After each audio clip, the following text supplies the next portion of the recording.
and welcome. My name is Tom Alelio. I'm your ultimate jet guy. Today, we're pulling back the curtain on private aviation.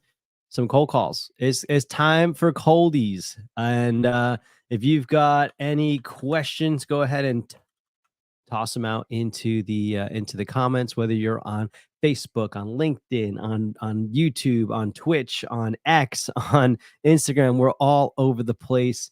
We'll get back on TikTok at some point, but yeah, guys, welcome. So I'm going to be making some cold calls today. In the meantime, I'm going to be showing you some of our most recent videos. So I would love to hear your feedback and making sure you guys can hear everything that's going on.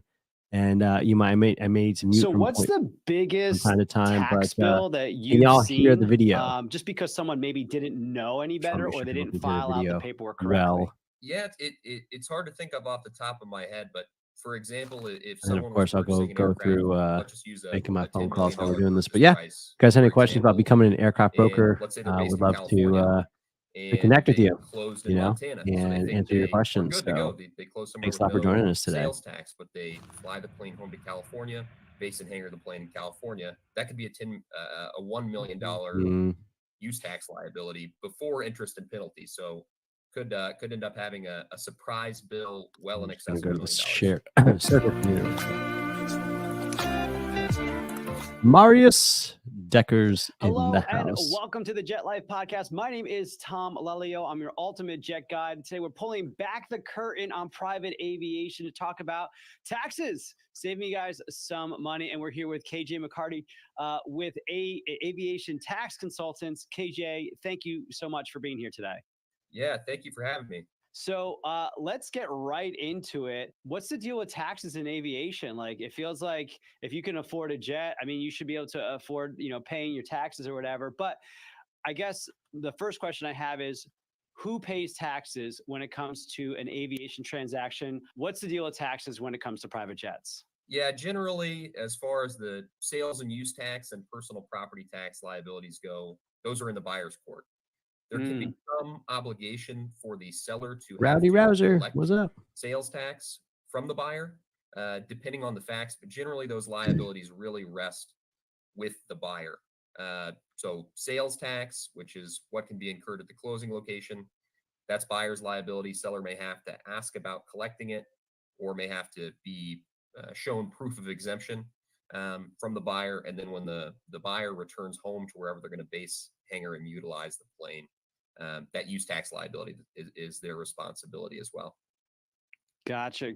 Is there ever a time when it's the responsibility of the seller to pay any taxes, or an expectation? Tom with Jet Life Arrow. Generally not. Good morning. Hope you're doing well. Happy Friday to you. Just reaching out regarding. Except for that potential obligation. Bravo, got it pulled up on my screen and wanted to see if you guys got any plans for making the change this year. I know it's kind of a recent purchase, but the market is still strong heading into the second and third quarter.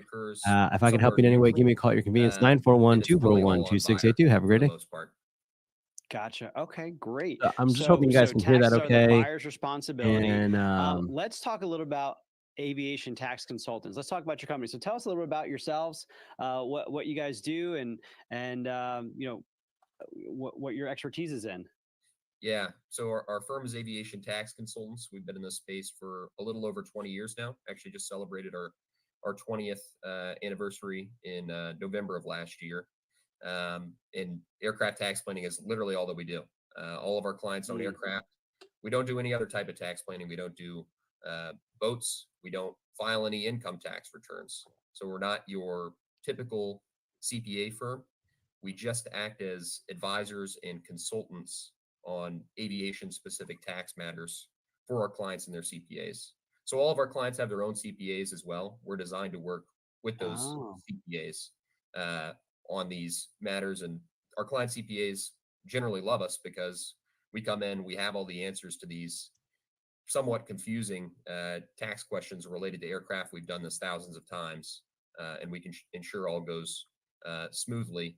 And many of our client CPAs haven't dealt with very many planes at all, so they're a little bit uncomfortable. We can come in and help ease their concerns because we've done this so many times. No, I love that, and I appreciate that you work with you work with the team that's already there. So many times people think about it and they're like, oh no, I need to get an aviation account and that needs to like be a whole separate thing. You guys work hand in glove with the team that's already present.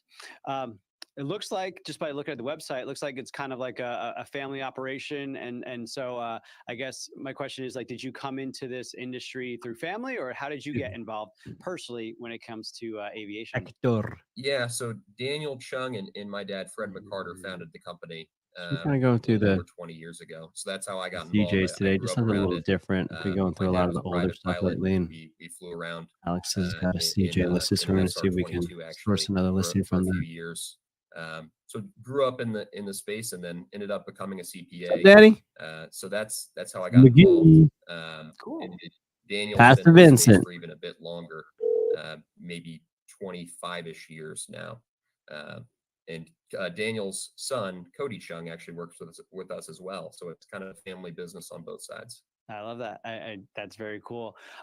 So let me ask you this: or when should people start talking with a aviation tax consultant? Should it be Oh, when they're starting Tom to with buy a Jet Life jet? Should it be Arrow. when they Good want to sell morning. their jet? Hey, Should it just be, going through the the market day before today, closing? and got You advise people to get in touch with you. pulled up on That my is screen, an and I just wanted to excellent see if you'd be question. open to And having a the answer brief is absolutely conversation before about closing possibly occurs, putting it on the market. You hopefully know, it's about one a of those month things or where the so market is prior still to very closing. strong, It's kind of that and sweet I want spot. to see if you thought about making We it. get a We lot of currently calls that are have the day before 525 closing, Whiskey and some that Fox are even a listed couple for days after sale. closing, or So we do maybe have a a couple plane's of been owned buyers for that a are year kind of now. interested in But our purchasing planning this is to be DJ. most effective in And so we'd this just like to find out a little bit more being information performed about about a Delta month or Charlie so and see prior if to there's anything we closing. can do to And why assist you that in your future matters plans is when it how comes to the aviation. Give plane me a call. Your is convenience titled is 941-241-2682. critical to the income tax planning that we do and how the plane's reported for IRS purposes. So we want to have some say and collaborate with our clients and their CPAs on how the plane's going to be titled. And then we also want to talk about where we're going to close. That's really important, and how we're going to prepare for the potential use tax liability that buyer will have in the state where they'll base the plane. Gotcha. So how the plane is titled is going to be critical. Can you just because it's like kind of like titled is kind of I don't know how to explain it, but like maybe like a industry term. What does that mean? How the plane is titled? Does that mean on the FAA registration? Does that mean on the bill of sale? Does that mean on the aircraft purchase agreement? Does that mean on all the documents? What are we looking like? What are we looking for when you say the how the airplane is titled? My name's Tom is with critical. Jet Life Yeah, Arrow. I was really just what I'm calling to referring see to if there is John's how is the available. plane ultimately owned? Almost everyone buying a private jet, for example, is going to own the plane in a special purpose entity. So it'll be some LLC that just holds title to the plane, probably not their operating company directly. So the FAA registration will show this LLC that's, for example, maybe it's just the tail number of the plane, LLC. It doesn't really do anything besides hold title to the plane. What we care about a lot from a tax planning perspective is what entity then owns that LLC. Where are the deductions from the plane going to flow and be reported 241 income tax reporting purposes? 2682. Because if it's done improperly, one, it can make the deductibility of the plane much more difficult to support, and two, it can also draw a lot of attention to the aircraft from an income tax reporting perspective, because the plane's kind of sticking out like a sore thumb, if you will. We like to have the opportunity, like I said, maybe a month or so prior to closing, to chat with the buyer and their CPA, if you will, about which entity should own that aircraft special purpose entity. Thanks, Shane. Have a great day. So we can get a plan in place. Gotcha. Okay, so I'm going to pull up my screen. That was actually here, a good if you know, can just connection. kind of walk me through, because I'm not Because a the secretary answered, aviation, and when I tax left the person. voicemail or So left the message with the I secretary, I wanna said, "Hey, it's walk Tom with Jet through Life what does Arrow, it look like. and I'm calling So let's regarding see. Okay, so Romeo here's Lima, the which is the two November letters of the registration let's see, number." let's And do the it like reason this. that I do that, let me just pause I'm going this to for a show you second. the entity. The reason that I do that is because what I find is, if I say it's about the airplane, sometimes owners get upset because they're like, well, that's my airplane. I don't want anyone to know about that. So it's like, oh, okay. So I don't like to say, hey, I'm calling about the airplane, because the owners don't always tell the secretaries like that they own an airplane. So that's something that's important. The other thing is, if I say Romeo Lima and they know, what I'm talking about, then I know that they're on the inside, right? And then so she's like, okay, you're calling about the plane. What is this really about? And I'm like, well, I'm just calling to, kind of give an update on what the market's doing, what it might be worth. It's kind of a general check-in. And so that, you know, it's just like, hey, listen, like he's not expecting my call. Like I'm not trying to get around the secretary, the gatekeeper. I'm not trying to be sly and coy and all this kind of stuff. I'm just like, listen, I'm just here to check in. I've got one listed right now and wanted to see if he's looking to make a change this year. I don't know. And so she's like, okay, cool. So I just think that's important. When you're leaving voicemails, it's something to keep in mind.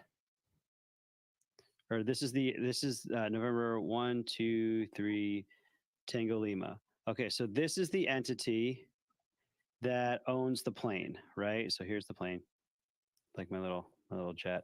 Okay. So that entity owns the plane. So this entity is going to be charged with taxes, correct? And that's where we get into sales and use tax, right? Right. That entity, the purchasing entity, would be responsible for the sales and use tax on the plane. Okay. Gotcha. Okay. So this is the purchasing entity. Now that we're dealing with, okay, so purchasing entity is responsible for taxes. So now that we have the purchasing, now that we're dealing with a private jet here, most people will have this company just by itself and pay taxes, or you're saying it's usually under another company that's also going to be responsible. Like, how does this work? I guess my question. Yeah. So if the buyer is working with an aviation tax professional like our firm or a firm similar to ours, typically that LLC will be owned by an operating company of some sort. Generally speaking, sometimes there's reasons why that may or may not be possible. Sure. But most frequently that would be owned by an operating company for a variety of reasons. But so if I'm buying my first jet, number one, I want to set up an LLC to own the jet. I don't want to own the jet as Tom.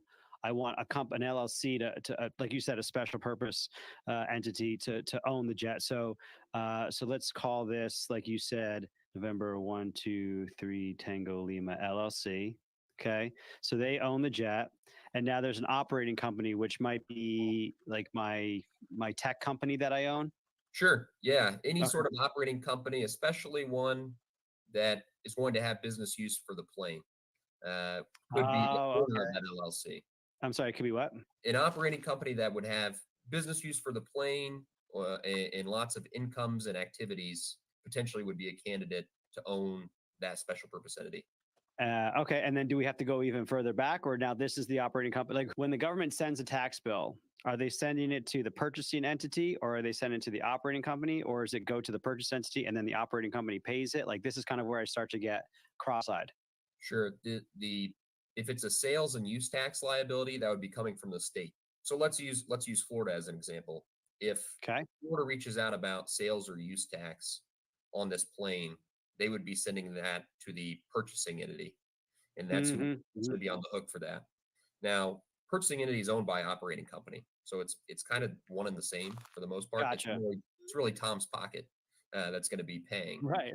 If we're talking about an IRS matter, if purchasing entity is wholly owned by operating company, the two will be reported together on the same tax return. And we like that. That's a reason why we set it up this way. What's up, Big Earn? So if the IRS reaches out and it has questions about the plane and is, for example, going to conduct an audit, it would really be auditing the tax return of operating company, and purchasing entity would just be within that. It's being reported on the same tax return as if the plane was owned by operating company. Okay, so if I'm understanding this correctly, the state bill is going to go to the purchasing entity, and then the IRS is going to expect the operating company to be responsible for like paying the bill, basically. Yeah, well, the bill from the state, that sales and use tax, that would come from purchasing entity.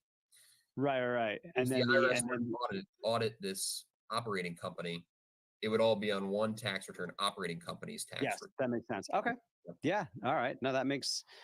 Yeah, that I'm with you. I'm with you now. Okay, cool. So let's talk about the difference between sales tax versus. I think that's kind of the natural next step. as far as how aircraft taxes work, it's the buyer's responsibility. There may be a responsibility of the seller to inform or collect, depending on what's going on there.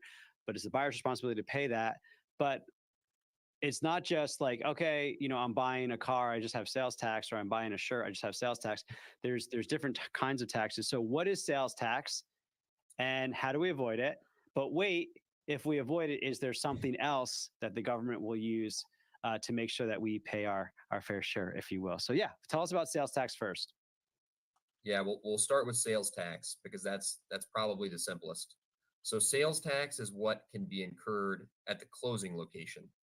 So where the plane is physically sitting when legal title passes to the buyer, that's where that sales tax liability can be created.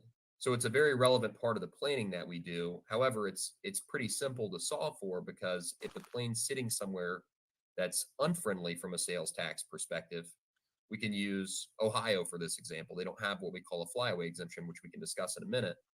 Mm-hmm. Don't want to close while the plane's sitting in Ohio, we can move the plane somewhere where we are comfortable closing. So Indiana, for example.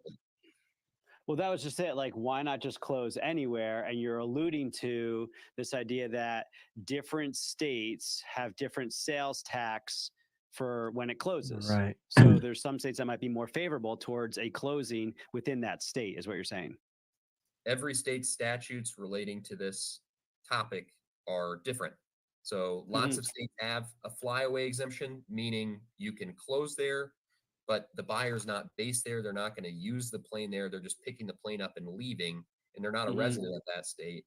So they don't have to pay sales tax there. The state carves out an exemption for them from sales tax for that purpose. And then there's also states that don't have sales tax, period, or they specifically exempt aircraft from sales tax. So there's lots of friendly states.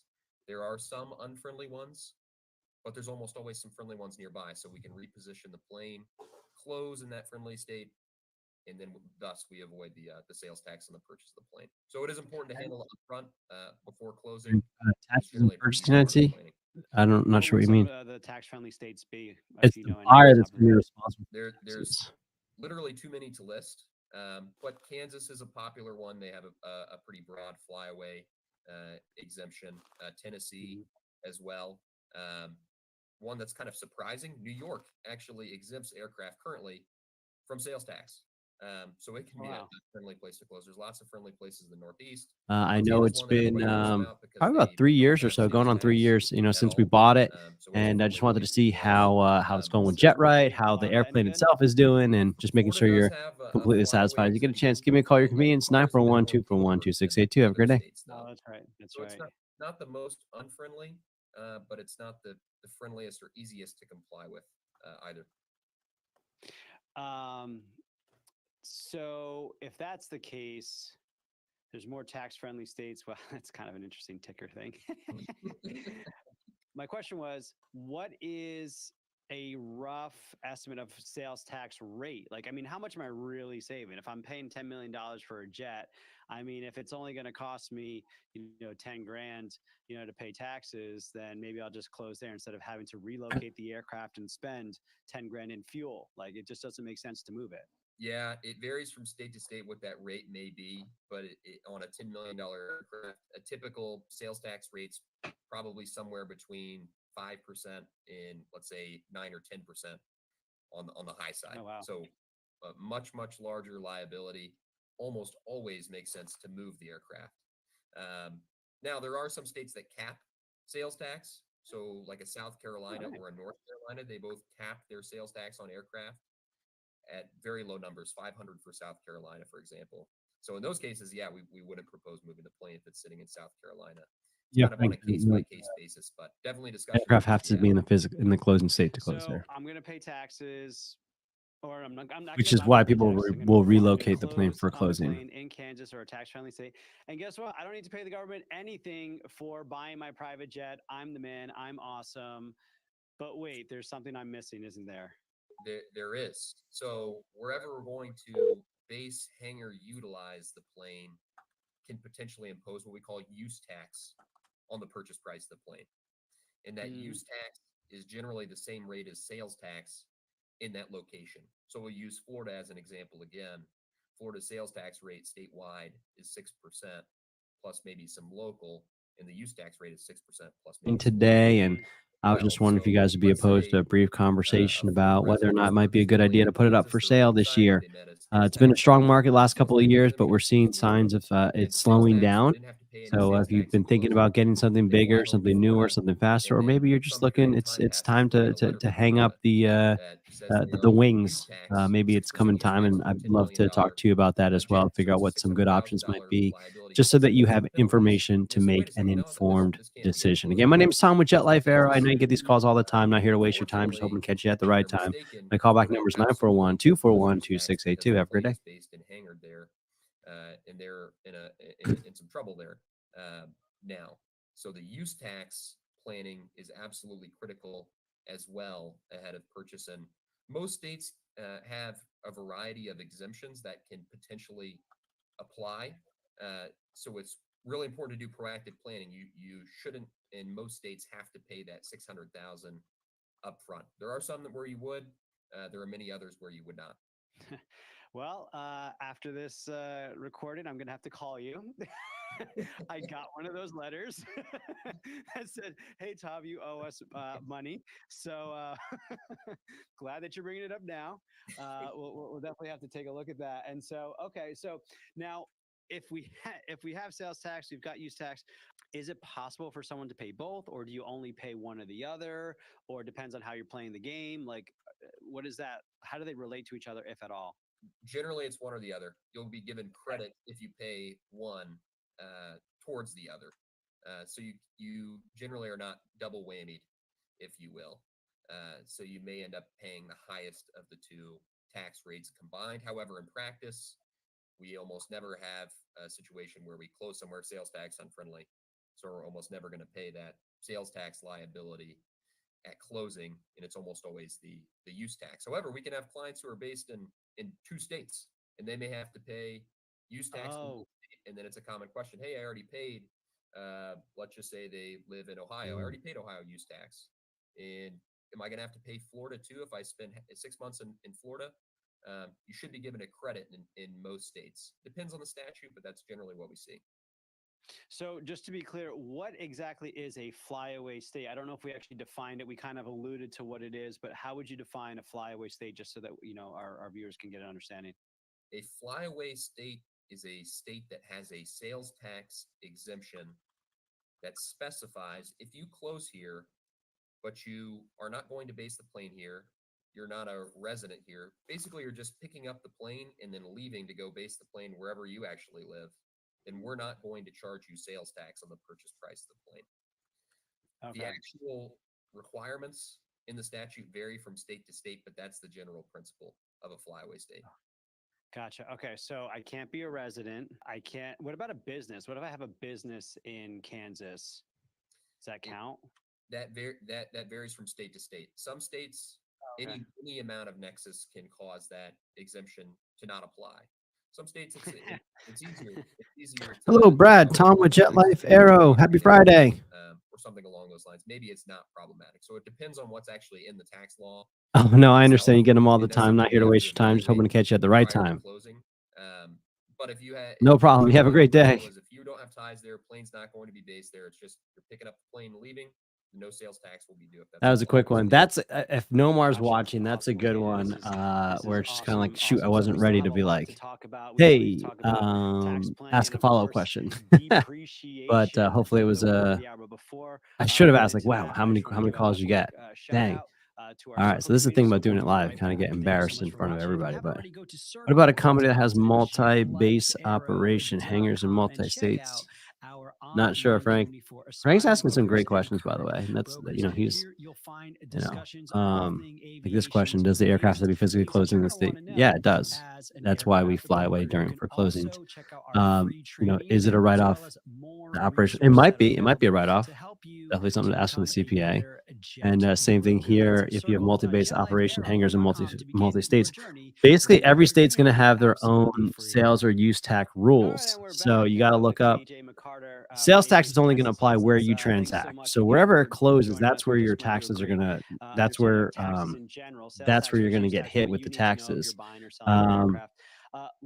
If you look at of the year, or at least of the past couple where of it's years, being used, is, then is you're probably you might get hit with depreciation. multiple So taxes. the MBAA is a great site Thanks, for Frank. depreciation, so you can kind of understand it. I mean, there's a whole modified accelerated Pakistan. cost recovery system. The government of Pakistan MACRIS, owns the which, Phenom 100. you Fun can try fact. to check that out. Depreciation schedules, bonus depreciation, lots of words, lots of buzzwords and things that have been going on, especially 2020. I think is when it kind of kicked in, this idea of this bonus depreciation. So why don't you explain, KJ, Hear over the the past video few that's years, playing over here. Can you hear that? Okay. what would happen tax-wise, or what was one of the some of the reasons that people would buy a private jet for tax purposes as it applied to depreciation? Yeah, absolutely. So the past few years, we've actually had 100% bonus depreciation until 2023 when it phased down to 80%. And now in 2024, it's phased down to 60%. But what that really means is bonus depreciation allows us to depreciate more of the plane in year one than the typical depreciation schedule. And that's very intriguing for buyers who have lots of taxable income because it allows them to reduce their tax bill substantially in the year they buy the plane and place it in service. So, for example, in 2022, if you bought a plane, let's say you had $15 million of taxable income, you bought a $10 million plane, we had 100% bonus depreciation then, so you could write off the full $10 million. In 22, take your taxable income down to $5 million. So, very Friday. tax savings available in that scenario. Hey, I'm just reaching out to see if Steve's So available. you were always able to Thank you very much. depreciate the asset, correct? Just like you would like a business car or something like that. But now we can do, or at least when it first started, it was 100% for a number of years, and then started dwindling down. 2023 was 80%. 2024 we're down to 60%, I believe, and it'll phase itself out potentially. We'll talk about it in a minute. But you could always depreciate it, even after this thing. If this bill dies, you'll still be able to depreciate your private jet, right? Exactly. Yes. So the normal depreciation schedule for let's say a Part 91 plane is a 5-year maker schedule or a 6-year straight line schedule. So it's still relatively short, and that's what we'll have if bonus depreciation truly does gradually phase down. We'll go back to being able to use 5-year makers and depreciate the aircraft over time. Bonus depreciation is not really, the bonus is kind of a misnomer. It's not, you're not getting anything additional, you're getting it faster, earlier. And is that why sometimes people will call it accelerated depreciation? Is bonus and accelerated, are they referring to the same thing, or are they two different things? Same thing. Bonus depreciation is a type of accelerated depreciation. Gotcha. Okay. So when we're talking about this, what else can I write off from my private jet? Is it just the purchase price? No. So the beauty of it is all of the aircraft related operating expenses essentially go into a bucket to potentially be deductible. So fuel, hangar fees, maintenance expense, every aircraft related expense goes into a bucket which can potentially be deductible. And if you fly 100% for business, for example, all those expenses can be deductible and can reduce taxable income in the year they're incurred. So you just brought up a really interesting point. You said if you're flying 100% for business, let's take a big step back here.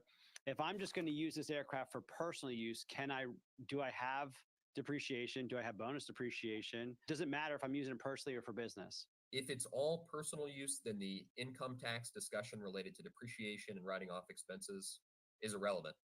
There will be no deductions to be had. So if you're a retiree, you sold your company, you're done working, then there's not much of a discussion to be had there. Still need to talk about the sales and use tax piece because that's still relevant, and personal property tax as well. But the income tax piece, it's kind of like a personal car at that point.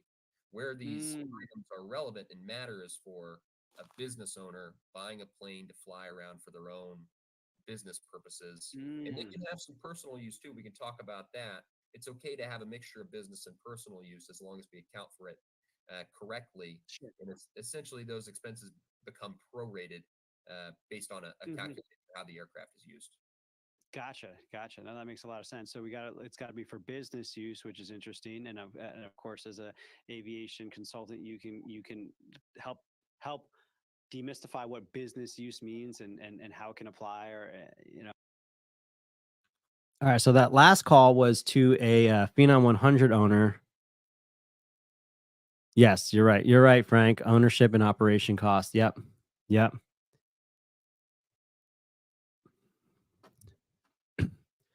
So that last call was a good call with a Phenom 100 owner, and there were some notes in there from another agent that was calling on them. And what's interesting about it is, I said, hey, would you be opposed to having a brief conversation about the market on the Phenom 100s? He's like, well, what are you talking about? And I said, well, are you looking to sell the Phenom 100? No, I'm not looking to sell. So I said, well, are you looking to add to your fleet by chance? Maybe there's a mission that you're trying to do that this Phenom can't. And then he started talking to me about, well, what do you got? I'm like, well, to be honest, I don't really have anything for sale in the mid-sized market, but I'm a part of the Global Licensed Aircraft Dealer Association, GLADA, and I can definitely put in a request for something. What are you looking for? He said he wanted a Sovereign or an XLS Plus. So that was great. And I said, okay, you just kind of, is this like immediate or anything like that? And he said, no, just if something comes across. And I could have pushed more. What I need to do is I need to take a breath sometimes, and I need to take a breath so I can just continue to have a normal conversation with people, not get all excited like, oh, he wants something. But the saving grace was at the very end. I did say to him, what's a good email address to send you a plane that I find? And he gave me an email address. That's information that we didn't have prior to this phone call. And so that's really important. Now we have new information, and this is nice because now I can go to GLADA and see if anyone's got anything, and just kind of build a relationship with this guy who owns a Phenom 100. I did ask him, do you need to sell to buy? That's an important question to ask. And he said, no, I don't need to sell to buy. And so we'll see. I asked him how many calls he gets a week. He said too many. And I said, well, thank you very much for being kind to me on this phone call. I said, a lot of guys I talked to sounds like they stepped on a Lego before they answer the phone. He got a chuckle out of that. So just, building rapport, making them chuckle, reminding them what your name is. Now I have an email address that I can add to, my wants list, and we'll just kind of see where things go. But this is part of planting the seeds, and just getting the reps in, of having conversations with people. Sometimes it's going to go great. Sometimes it's not going to go so great. And yeah, we'll see where this kind of goes.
All right, let's see where we're at. Answering some emails. Oh, sorry guys, I should have put this and be back in. creative in that regard, based on the letter of the law, obviously. And so, okay, so we can depreciate it as long as we're using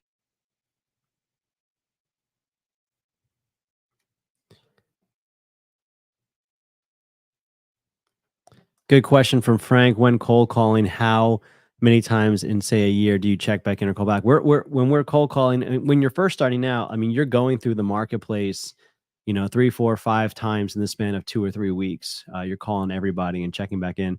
Uh, every owner is going to be different. So some will say, hey, just check back in with me in a few weeks, in a few months, later in the year, that sort of thing. And so we just kind of make a note of that. But we'll still try to find ways to share value with them. So like I'm offering market reports, like an update on what the market's doing, that sort of a thing. Maybe I come across a citation Excel and I can go back to this guy like, hey, Steve, found an Excel. I might check in earlier if I find something for him. So every person's going to be different for giving us a reason why to check back in, but we try to find reasons to check back in with people as much as possible, because basically we just want to be top of mind.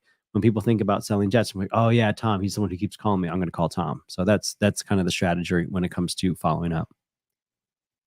All right, back to this, and I'll get back on my cold calls. For business use, I'm with you 100% there. So yeah, the costs, acquisition costs, the operating costs, the fixed costs, depending on what percentage you were doing for business. Okay, yeah, no, I'm with you. Is there anything in there that you want to highlight for our viewers? Yeah, I can quickly touch on the kind of business versus personal use breakdown and really what that impacts. So as you mentioned in the note below, the expenses are basically prorated based on how much of the use of the plane is for Are you ready? Purposes and how much is for really entertainment purposes, which cannot be deductible under the current tax code. So the IRS requires us in most scenarios to do basically a weighted seat hour calculation, and they want to know who's on board and why. So for example, let's say there was the owner of the plane was flying somewhere for a business meeting and was bringing along 3 of their family members who were coming along, and they were just going to go to the beach during that business meeting. So we have 1 business passenger, 3 what we would call personal entertainment passengers on that flight. We have to do a weighted seat hour calculation to essentially not deduct 75% of that use. Oh, so wow. we do that on the whole year basis using the finalized flight log, and that percentage is what we use to apply to those expenses to figure out what's deductible and what's not deductible. And similar rules apply with the depreciation, although it can be a slightly different calculation. Gotcha. That's really granular. I get it. Yep. It's called job security for you. Exactly, and that's what I was about to bring up. The rules are kind of confusing here. So if a buyer goes out and tries to figure this out on their own, or they rely on their CPA who may have never accounted for a plane before. Yes, hello there. My name's Tom with JetLife Aero. Good morning. They have these requirements, so that's a big part of our value. We know exactly what the rules are and how to apply them to the buyer situation. That makes sense. So what about closing as far as dates go? I know I kind of jumped around a second, but I was curious about if you're coming to the end of the year, can I buy a jet? Do I have to fly it in the year for it to count for this year's depreciation? Can I buy it and then not fly it? Do I have to fly it? Like, what does the government count as? Okay, now is when you own it, you've used it for business, and you've qualified for bonus depreciation. I remember that being kind of a topic for people, because they would buy it, but they didn't fly it, and they were rushing to get a flight in real quick, on New Year's Eve for business purposes, so that it would qualify. Can you speak a little bit to that? Yeah, excellent question. A plane does have to be placed in service in a given tax year for it to be depreciated. All right, so that one was a secretary. She wasn't too happy with the phone call. But, I got her name. What I'd like to do, one of the things, let's see, 4012. One of the things that I like to do is I like to ask the secretary what their name is. So next time I call, I know who I'm talking to. And what I'll usually do is, I'll try to get through. And if they don't push me through, I'll be like, okay, great. I'll leave a message. Oh, I'm so sorry. I didn't mean to be rude. I meant to ask your name. And then they usually give me their name. Sometimes reluctantly, but they still give me their name. And that means next time I'll call, like I might say, Hey Kathy, it's Tom with Jet Life Aero. Or I might, if I'm in a switchboard, I might be like, is Mr. Smith available? No, he's not. Okay, well, I talked to Kathy last time. Can you put me through to Kathy? And then you kind of get through. So just a little trick on the cold calls in that tax year. So what that means is, let's say you closed Hey on a Tara, plane Anthony December Berg, 31st, Aviator Wade in the house. What's up, guys? and then it didn't fly. The plane was not ready and available for its intended use. You closed, and then the year ended, and that was it. The IRS would have a pretty strong argument to say, hey, that plane is not placed in service in that tax year, and it can't be depreciated until next year. So Is place in service just taking a flight? That's the best way to place a plane in service, is use it actually for a legitimate business mission of some sort to show that the plane was in fact ready and available for its intended use. Hey Frank, yeah, By definition, I place in mute it because I don't service, know what people are because it gonna was say, ready. and I don't want any If you get a little bit more gray, personal let's information say- to get let's say leaked in out on another the phone scenario, call. you So close on the plane that's why you on hear it, December but then you 31st, don't hear the and initial it comes back conversation. to base, but that's the only flight. But that's why I come back Tax year afterwards and may kind of mark say what the plane was ready and available for conversation its was about. intended use because it was capable of flying, but the IRS may try to challenge that. So when possible, we always like to see a business flight before year end. That's what we advise our clients to do. Some situations don't allow for that, but there's some gray in between there for sure. Always love operating in the gray, for sure. Great. Well, hey, we're kind of starting to wrap up. We're just going to kind of close on some tax. But we do the planning dial so that you can items. know that I'm Some actually calling. tips or some piece of advice that you would have when it comes to closing to minimize tax Can you hear the video volume okay, exposure, Frank? I think you said yes tax already. I just want to make planning. sure. Like, I guess kind of overall, obviously the big themes are, depreciation and writing off, how much you're using it and making sure you're paying your sales taxes. Is there anything else in the overall scope of services that you guys provide that you would want the viewers to be aware of? Yeah, I would say my number one tip by far is just give us a call. Hello, John. It's Tom with Jet Life Aero. Good morning. Happy Friday. Just going through the Phenom 100 market. I've got and zoom in on your exact pulled up on my screen, and I just wanted to see if you guys would be opposed to having a brief conversation on what the market's doing, what it might be worth, and if it might be a good idea to put it up for sale in the near future. If that's of interest to you, let me know. I know you get these calls all the time. I'm not here to waste your time, just hoping to catch you at the right time. Again, my name is Tom with Jet Life Aero, 941-241-2682. Have a great day. That's the one actionable item. Email me, give me a call. We can talk about these things specifically as they relate to. Yeah, as far as where we're entering the notes, we use JetNet. Sales tax and use tax. It sounds like, and so that's where we put them into, so that they're on the taxes, whether I pay at the time of the sale or I pay that's where we put it into our database, JetNet. Like, I'm still kind of Amstat's another competitor as well. Are there any ways? Obviously, we can get creative with the sales tax by going to a flyaway state, but what about with use tax? Are you aware of certain avenues that can help someone mitigate the use tax as well? Yeah, absolutely. Great question. And the answer is yes. It varies widely from state to state, but generally there are options to either eliminate, be exempt completely from that use tax liability in the state where the plane is based, or maybe minimize it or spread it out. So we used California as an example in a $10 million plane, potentially having $1 million use tax liability in California if the buyer's caught off guard. But for example, if they work with us or another aviation tax professional, there's a very friendly exemption in California, actually, that could allow them to be completely exempt from California use tax based on out-of-state business use. So almost all of our clients are completely exempt from California use tax. They save that million and proactively submit that exemption to CDTFA. And there's lots of states that have these very surprisingly friendly exemptions from aircraft use tax. For example, Texas too. Their use tax is pretty high, can be as high as 8.25%, but they offer an exemption based on out-of-state departures in the year following purchase. So again, almost all of our clients are exempt from that Texas use tax on the purchase price of the plane. And Florida and Indiana and a whole host of other states also offer friendly exemptions. The important piece is to evaluate those options prior to closing, because a lot of these have actionable items that need to be done before closing occurs. So in addition to finding a sales tax friendly state, we need to be thinking about meeting a use tax exemption of some sort in the state where the plane's going to be based. That makes a lot of sense. And again, like I said, for you, it's job security. It's knowing, which states and the statutes and the laws and everything that allows your clients to take the most advantage. It's a game in some ways, and the more you know the rules, the more you know the strategies. It's to your benefit, and that's exactly what you guys do at Aviation Tax Consultants. So.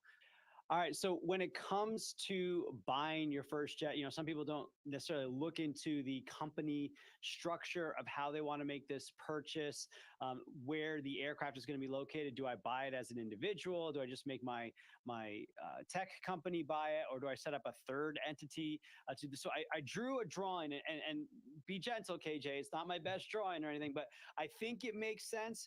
If you could just kind of take a look at it for me and tell me, does this make sense, and how would you explain this to me like I'm a 5-year-old, for a Michael Scott reference? But yeah, go ahead, dude. Absolutely. Yes, this is a very common ownership structure that we see for a variety of reasons. But in this diagram, you have the tail number of the plane, and you can see that plane is owned by what we would call a plane co. So that's the special purpose entity that holds title to the plane. To use previous examples, if there were a state reaching out to impose sales or use tax on the plane, they'd be reaching out to Planeco, because Planeco holds title to the plane. It owns the plane. And then in this diagram, OpCo owns Planeco. So OpCo, if you want to think about the different types of buyers that there may be, maybe it's a construction company. 5-year-old, for a Michael Scott reference. Plane's going to be based. In the year they save that million and proactively submit that exemption to CDTFA. And there's lots of states that have these very surprisingly friendly exemptions from aircraft use tax. For example, Texas too. Their use tax is pretty high, can be as high as 8.25%, but they offer an exemption based on out-of-state departures in the year following purchase. So again, almost all of our clients are exempt from that Texas use tax on the purchase price of the plane. And Florida and Indiana and a whole host of other states also offer friendly exemptions. The important piece is to evaluate those options prior to closing, because a lot of these have actionable items that need to be done before closing occurs. So in addition to finding a sales tax friendly state, we need to be thinking about meeting a use tax exemption of some sort in the state where the plane's going to be based. That makes a lot of sense. And again, like I said, for you, it's job security. It's knowing, which states and the statutes and the laws and everything that allows your clients to take the most advantage. It's a game in some ways. And Hey, there's a the more you know the question. rules, Let's the more you see. know the strategies. It's to your benefit. And that's exactly what you guys There's a do at question. Do Aviation Tax management companies pay Consultants. pilot salary? Do we have to All right, pay so when it separately, comes or can we have to contract buying your pilots? So first jet, some people I think don't there's a lot to necessarily kind of look unpack into the there. company Typically, a management structure of how they want to company make this purchase, where is the aircraft is managing going to the be aircraft, located. and Do I they can buy it as do an a lot of individual? different Do I things. just They make can, my they're tech usually, company buy it, or do I set up they a can third hire the entity? pilots So and I then drew a and drawing, basically just and charge the be gentle, owner like KJ. It's not my the best drawing or salary of anything, the but pilot I for think their it makes management sense. fees.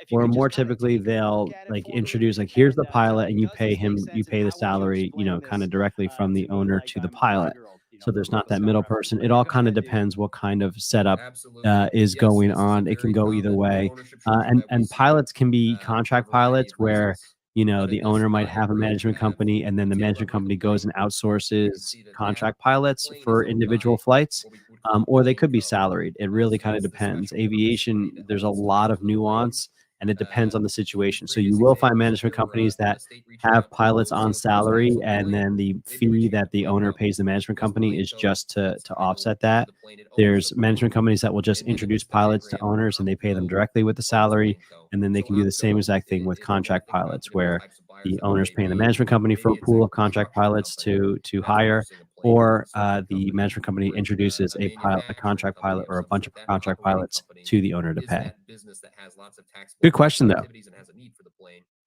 but it owns its plane through Planeco. So as a wholly owned subsidiary that's called Planeco, it obviously it'd have a different name than that, but that subsidiary is what would actually hold title to the plane. So from an income tax reporting perspective, an IRS perspective, these are generally viewed as all one entity. So Planeco is reported and disregarded to the OPCO tax return. The aircraft is reported directly on that construction company, consulting company, manufacturing company tax return altogether.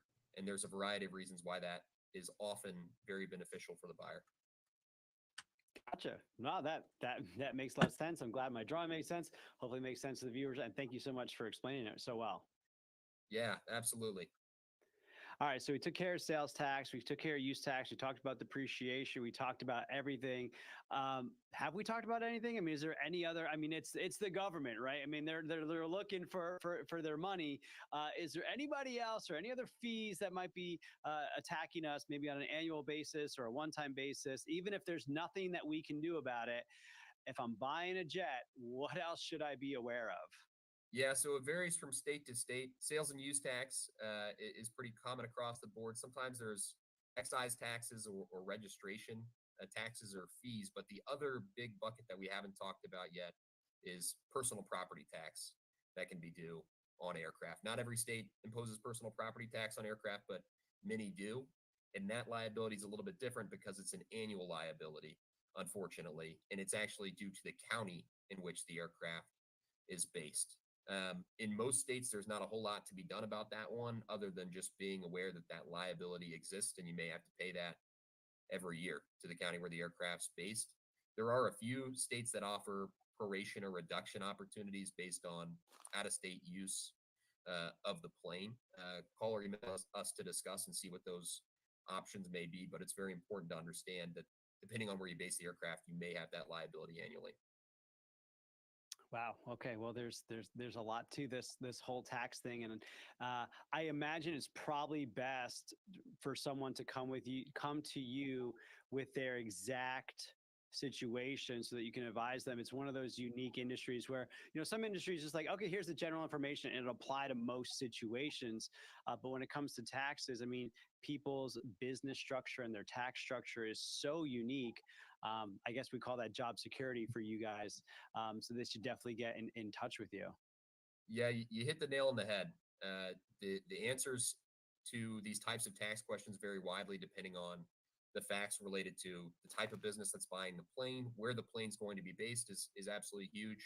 How we're going to utilize the plane, the nature of the business, all those items can vary the answers here. So the easiest way to get good answers is to call or email us and discuss your specific set of facts. We can give you precise answers quickly.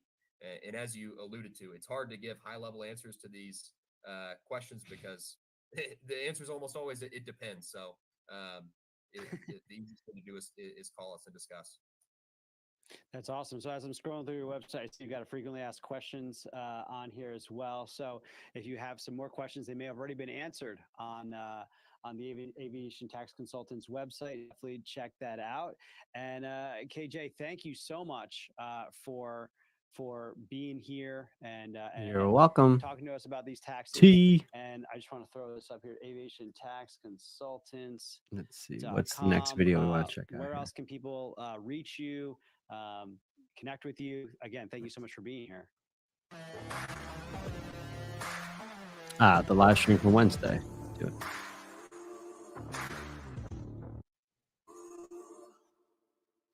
Hello and welcome to the What's up, Jet Life Alex Podcast. Strohmeyer on I'm Instagram. Your ultimate jet guide, and today we're pulling back the curtain on what successful jet brokers might not share with you when it comes to being a professional jet broker and selling private jets. Whoa, this is meta. Looking Here at on yourself. this channel, I help you, whether you're a broker or a buyer, I help you buy and sell private jets without wasting your time or losing money. And so we're super excited to have you here today. If you have any questions, go ahead and put them in the comments. We'll be answering questions at the end.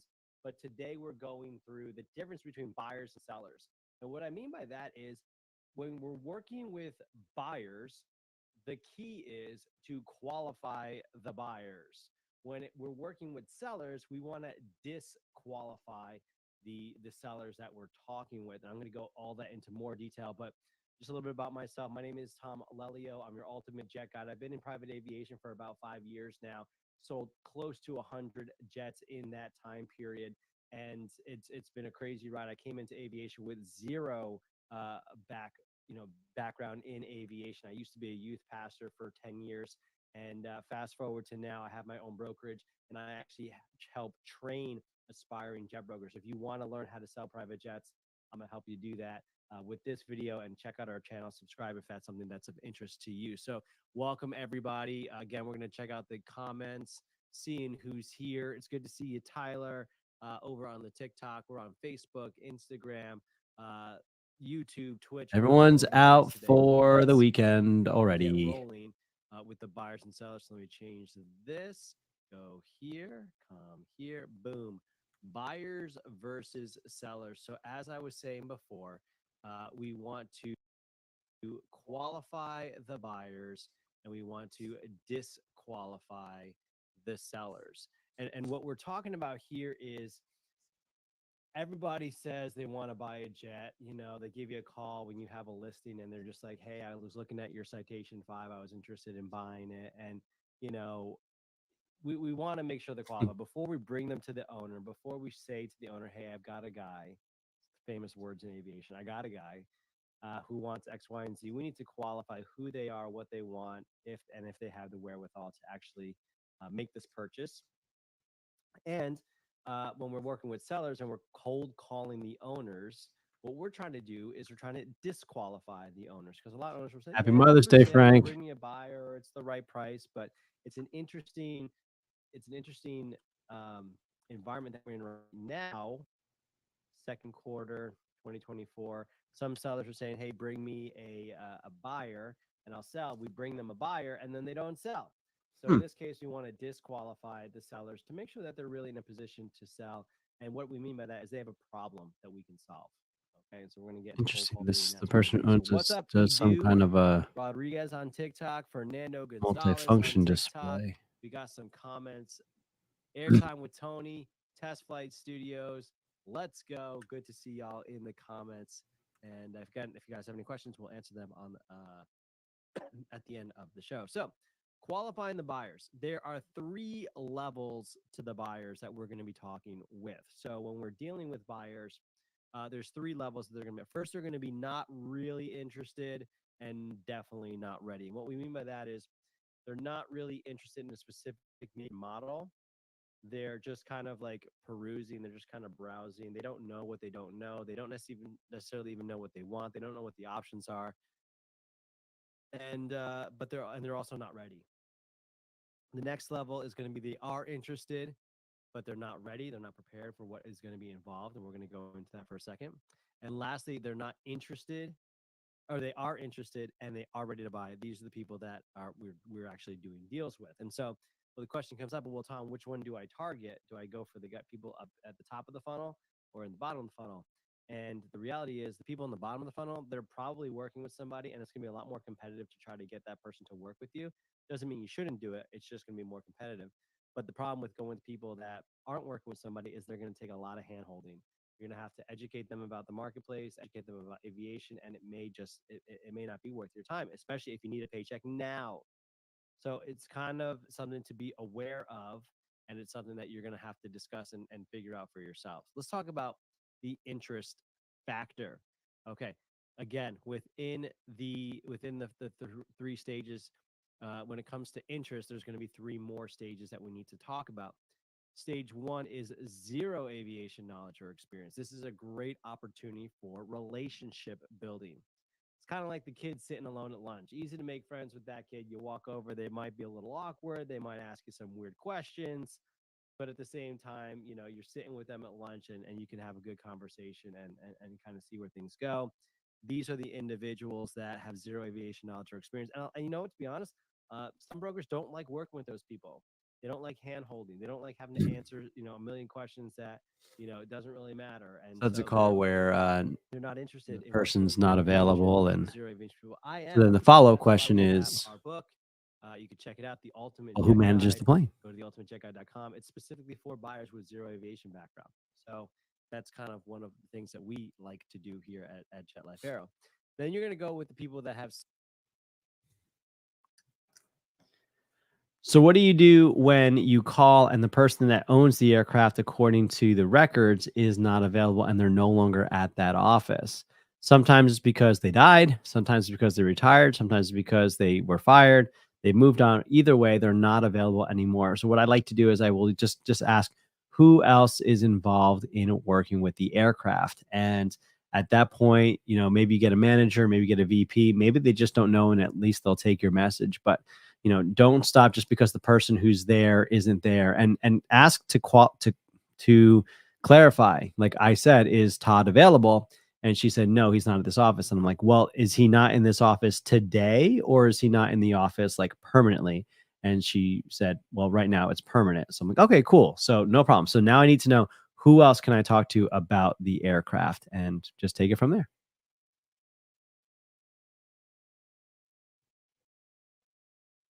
Some aviation knowledge and experience. And so that's maybe they've chartered before. Maybe they've watched my YouTube channel. Maybe they've read the book. Maybe they have a friend or a buddy that owns a jet and they've kind of been talking to them a little bit. But they have some aviation knowledge, and now they're coming to you to help fill in the gaps. This is a great opportunity for relationship building. This is someone who has a problem. They know they have a problem and they're looking for a solution. The problem is that they're interested in aviation, but they have some questions, and you're here to fill the gaps.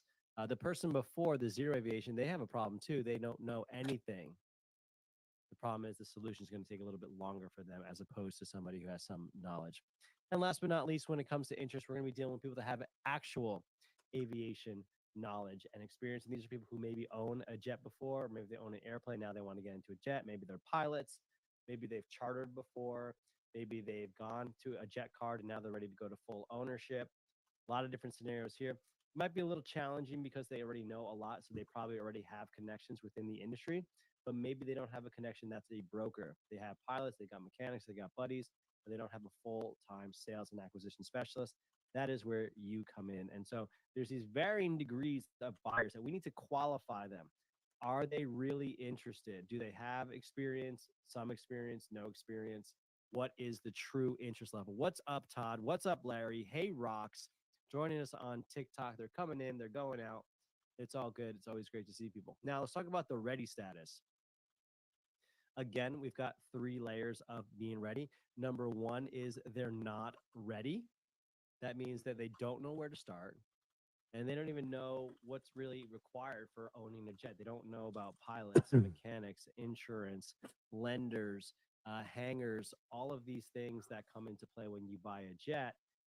Someone who's not ready doesn't have any of this prepared right now. They just are shopping on control. They're like, oh, I can afford $1 million purchase, and they don't know what's all involved. The cheapest part of buying a jet is the acquisition part, and they're just kind of not thinking of it.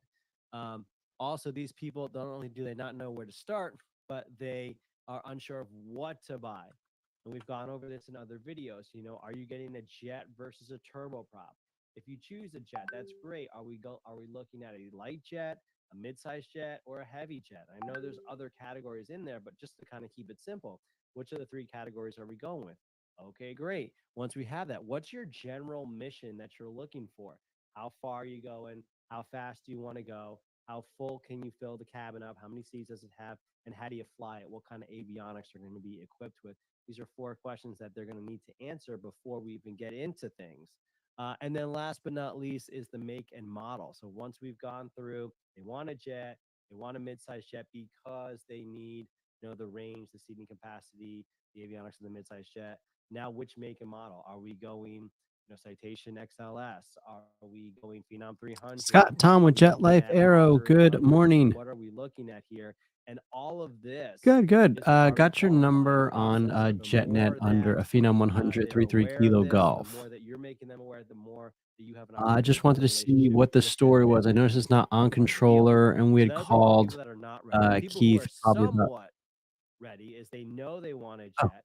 They've kind of started to fish. They know they need insurance. They know they need a pilot. hey, They have just real an engine, quick, all that I good saw you're stuff. asking They know what they 2.9. want. Is under They know what contract their for that mission amount. is, and they just don't know what the right Very make and model, close. what the right Awesome. I appreciate it. pilot Congratulations. Thank you so right much. ultimate product is. This is where you come in. Again, it's a great place to pick up in the customer journey when someone has an idea of what they want, and now you can help fill in the gaps. And then last but not least, you have the acquisition clients that know exactly what they want. They know their mission, they know their make and model, they have all the components for a deal. The thing that also will, not only do they know the make and model, but they also know how they want to buy. They know if it's cash or finance. If it's going to be finance, they know that the bank will already approve this particular make and model of a jet. They have a hangar picked out. They know there's enough space for a mid-sized jet or whatever size jet they're going to use. They also know how they're going to pre-buy. They know what shop they're going to use for a pre-buy. They know how in depth of a pre-buy they're going to do. They know about roughly the price they want to do. They maybe have money in escrow. Another good question from T.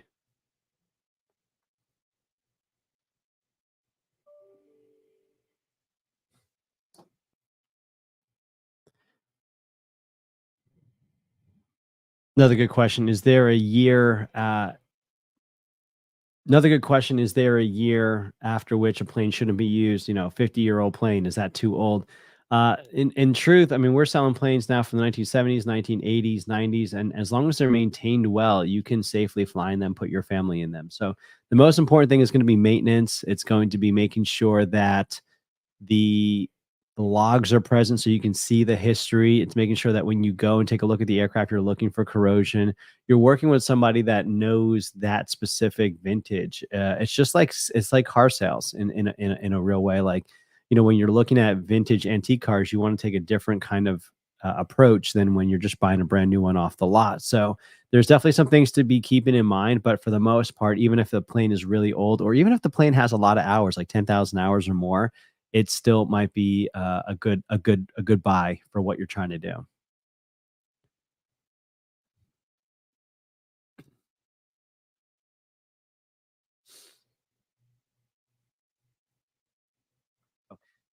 This is where you want to get the buyer to. This is how we qualify them. We get them to this part where number one, they are interested, and number two, they are ready. This is the journey of the broker, is to get them from not interested, not ready, through the interested but maybe not ready, into the interested and ready phase.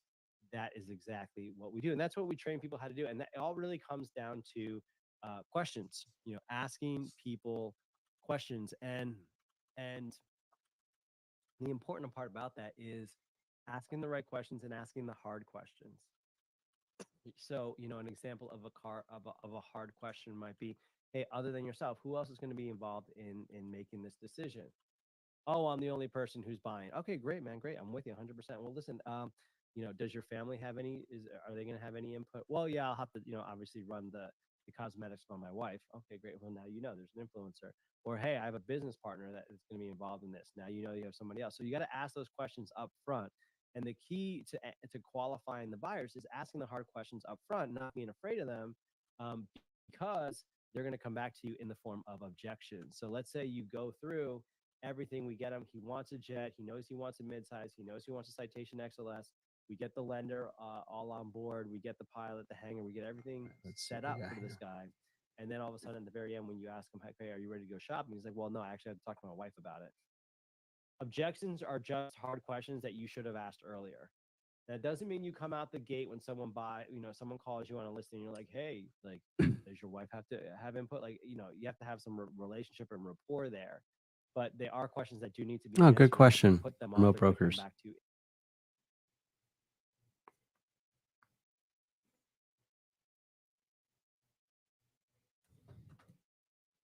Great question from Benny. Can you be a remote broker? 100%. But I think it also depends on what you mean by remote. So, Jet Life Aero is a cloud-based brokerage. So everything that we do is based in the cloud. I'm working from Sarasota, Florida, but I also have listings on the other coast of Florida. I've got listing in Louisiana. And so we're traveling all over the place. We're actually in the process of buying a PC-12 right now from California. I'm sorry, Oregon. And so you can do business across the globe. Now, the problem is going to be is if you're trying to work in Europe or Asia or Africa and work with United States-based clients, I think it's going to be a little bit of a challenge for you. That's why we're working to create strategic partnerships with JetLife Aero to help people that are outside of the United States. But in general, yes, you can absolutely be a broker remotely.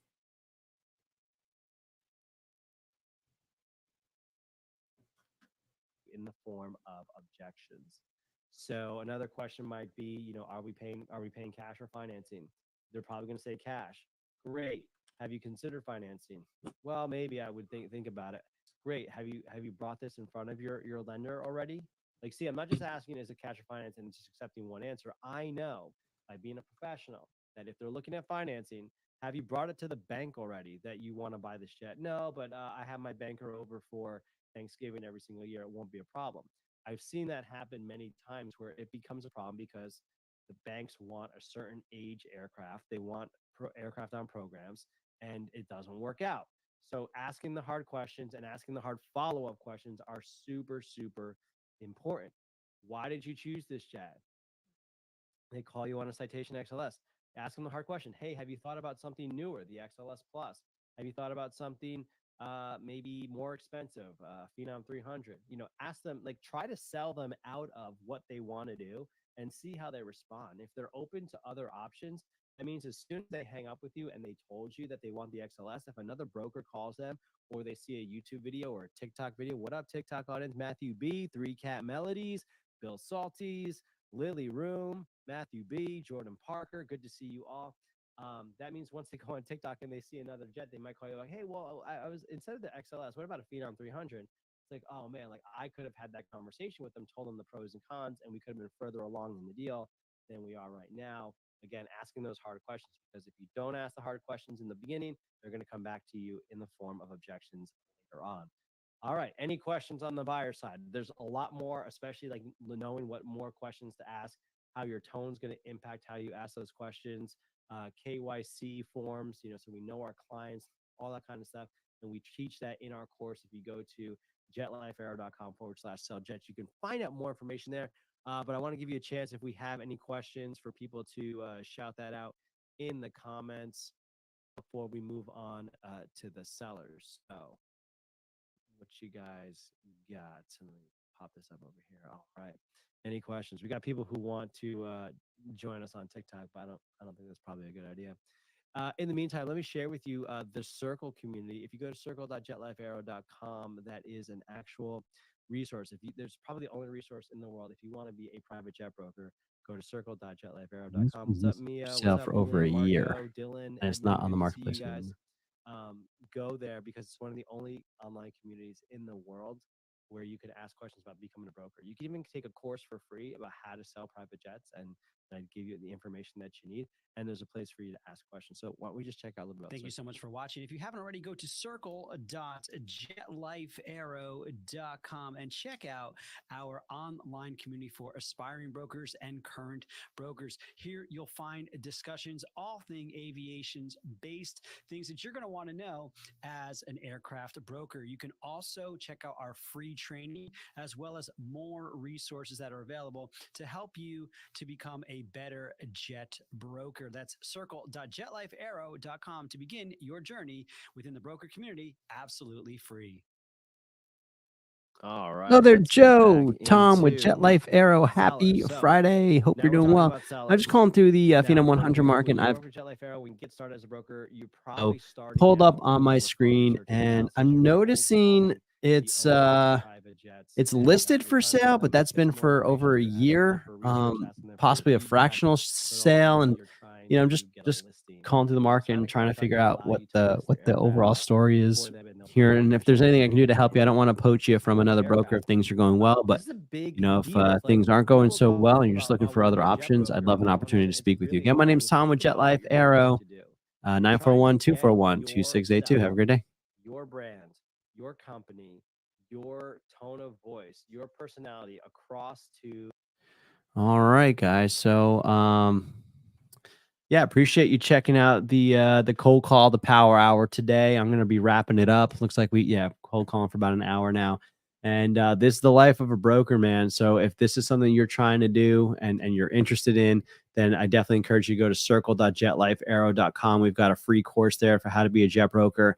It's a discussion board where you can ask questions about being a jet broker and actually get real answers. There's no other place like this on the internet where you can actually go and find out the information that you want to know about becoming a jet broker. We're pulling back the curtain, whether you're a buyer or a seller, helping you buy and sell jets without wasting any time. So we get a chance, reach out, circle.jetlifearrow, and we'll catch you later. Have a good day, guys. Peace.